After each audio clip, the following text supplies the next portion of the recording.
Hey everybody, welcome back. Today, this video is going to be featuring two new builds or restorations, and they're both 1980 CBXs. And I'm going to be starting on both these bikes as soon as the 279s that I'm finishing up right now are finished, which will probably be in the next month or so. But this video is going to be the introduction and teardown of these two 1980 CBXs. One of them is a Marysville, Ohio bike, and the other is a Japan bike. And the Marysville bikes are slightly different than the Japanese bikes. First of all, the Marysville bike has their VIN numbers are a little bit different. The engine number is off about 1,700 numbers off of the actual VIN on the bike. So that's one unique thing about the Marysville bike. And this right here is the Marysville bike. So as you can see there, the engine numbers are off about 1,700 or so, and also the Marysville bike has a number 1 on the 5th position from the end on their VIN. So that's one thing that's different on the Marysville bikes. So anyway, this this is the first bike here, and then the second bike you can see there in the background, right there, which I'll be featuring the first bike that's being torn down here. So this is the second bike here, and this bike is very rough, and there's a lot of funky things about it, like it's got chrome handlebars on it, and it's got a 900F front end on it, and there's just a lot of stuff on this bike that are not correct, but the engine and the frame and the wheels and the whole rest of the bike has basically been untouched. It's got the original carburetors, airbox, all the electrical components have not been touched or anything like that. So anyway, this whole video will be done in pretty much time-lapse fashion, but at least you'll be able to see kind of what I'm doing there, and it'll be kind of interesting to watch the bike kind of disappear in front of your eyes there. So I'll kind of make comments along the way. So the first thing that I do is try to get the wire harness and all the cables and spark plug wires and all that stuff off the bike before I start removing the engine and the frame and the wheels and all that, because the wire harness and all the cables and everything can get in your way. But I start off taking off obviously all the body work, and then the headlight and the instruments and all of which were not correct on this bike anyway, but in this scene here, I'm getting all the wire harness and everything all taken off, and all the electrical, the wire harness and everything come together at the battery box. It's sort of ground zero for all the electrical connections and all of that. All the systems kind of come together right there at the battery box. And in order to get the battery box out, you have to take the rear fender and inner fender off first, as I'm doing here. And makes it much easier to get that battery box out of there. And then the other thing about this bike is that because it's so rough, crusty, and rusty, all of the nuts and bolts and everything are just frozen solid on there. So it took me probably twice as long to get this bike apart as it did the other one, which is in fairly decent condition, as you'll see. And then this scene here, I'm taking the carbs off, and what I use a very long tire iron with a pipe connected to the back of it, so it's about 5 feet long, and I literally pry the carburetors out, and you have to be careful that you only put the pry bar in strong areas of the carburetors, like big aluminum blocked areas, and you just have to put a lot of WD-40 and pry them off. So, and I always do it before I remove the engine from the bike, because then you've got a lot more leverage that way. So, and here I'm removing the aftermarket 6-into-1 exhaust, which again was so frozen solid. It took me a good hour to get the exhaust off of here, but it finally came. And then you can see water coming out of the back of the pipe there from all the years sitting outside. And as I said, the front end, I guess the fork, well, the whole front end is off a 900F. So luckily I have another CBX front end that I'll be able to put on here.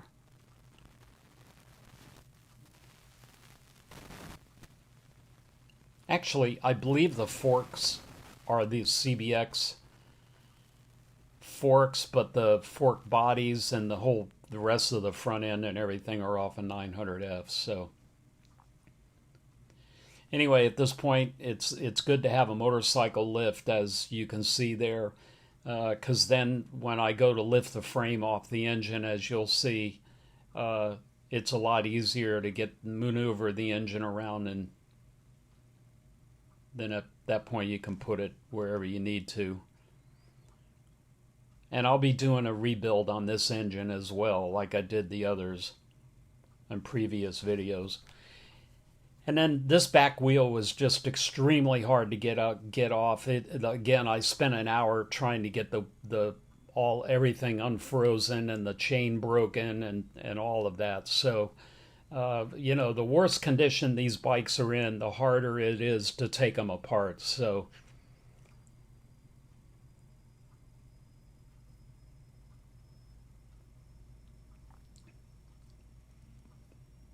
I mean, everything's frozen. The axles and everything are just frozen solid. You have to use a whole lot of WD-40 when you're taking these things apart. Then at that point, you take the last motor mount off the top there, and then the frame just comes right off the engine.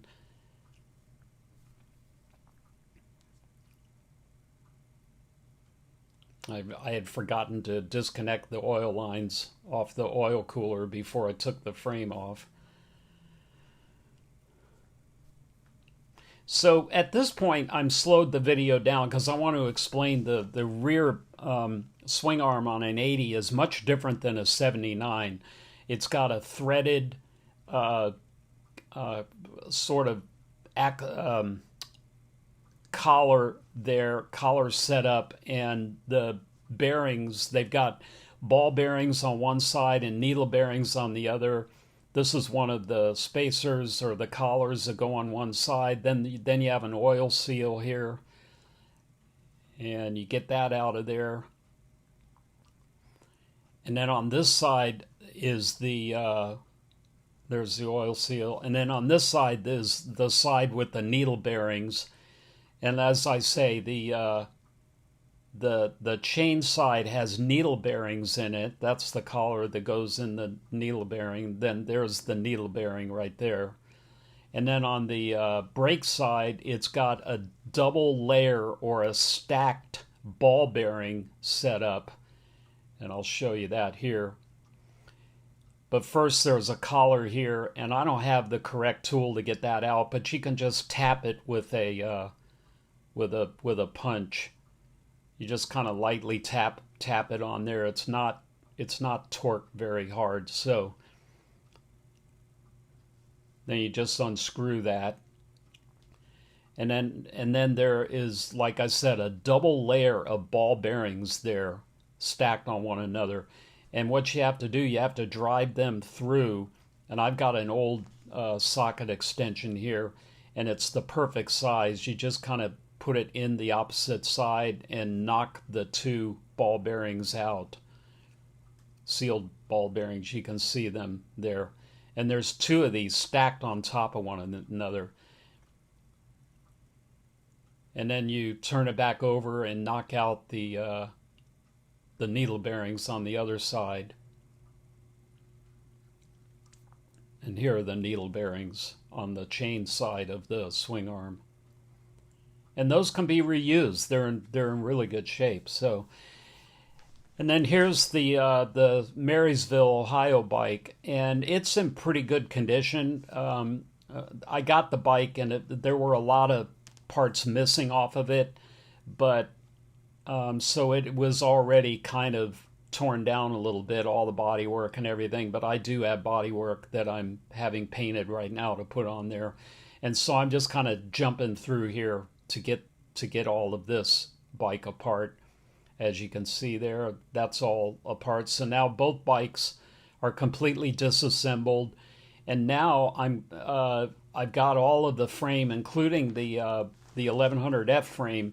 I'm taking all three frames now over to the powder coaters, and so all the black parts, the swing arm, battery box, all three frames, and so on. And I'm heading over to the powder coaters. And this next scene at the powder coaters, I'm going to have some real audio going, so it's going to be loud here for a minute. I just wanted to kind of give you a feeling of the place. So, right.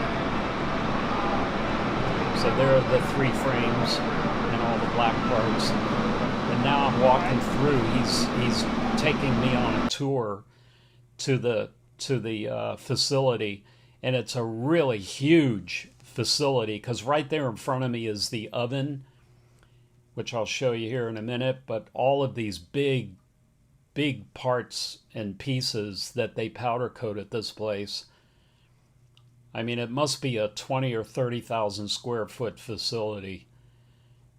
So here's one of the guys spraying the powder on a gate.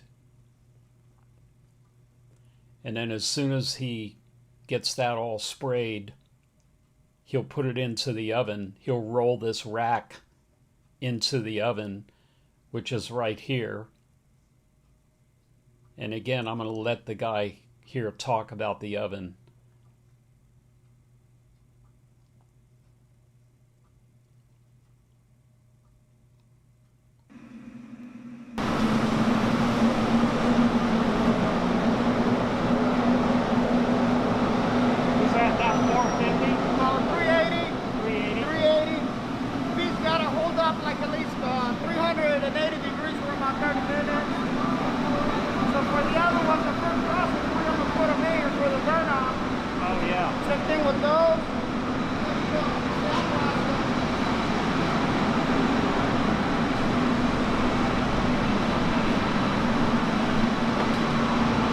After they get burned off, they usually just get all the paint off. Yeah. After that process, sandblast them down to the bare metal. So then, you know, once they sandblast everything, they get it down to the bare metal, and then that's when they take it over to the guy that sprays. They electrically charge it, and then the powder sticks to it. Then they stick it into the oven that you just saw. So here's the area where they do all the sandblasting. And there's the sandblast gun. And then when you first bring the parts in, the first thing they do is they run it through this thing here, which is, it washes it down with solvent and hot water and so on. It gets all the grease and grime and dirt and all that off of there. Then they take it and sandblast it, and then once it's sandblasted, they take it over to the guy to shoot the powder. So now here's an artist sculpture that just came out of the oven, and as you can see there, it's all powder coated in white. And as you probably already know, you know, there are many different colors. So there's the back end of the oven right there. And then when they're all finished, they lay them aside here for people to pick them up. There's a whole frame of a car there. There's a boat trailer. Looks like a railing. A lot of chairs. I mean, anything can be powder coated pretty much. Anything that can withstand the 450 degrees. 380, he said.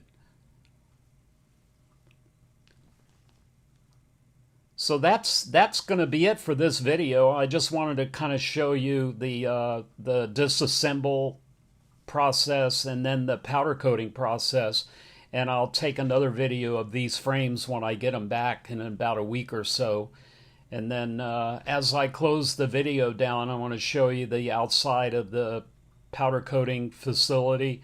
And then thank you so much for watching. And as usual, please like, subscribe, and share. Really helps support the channel.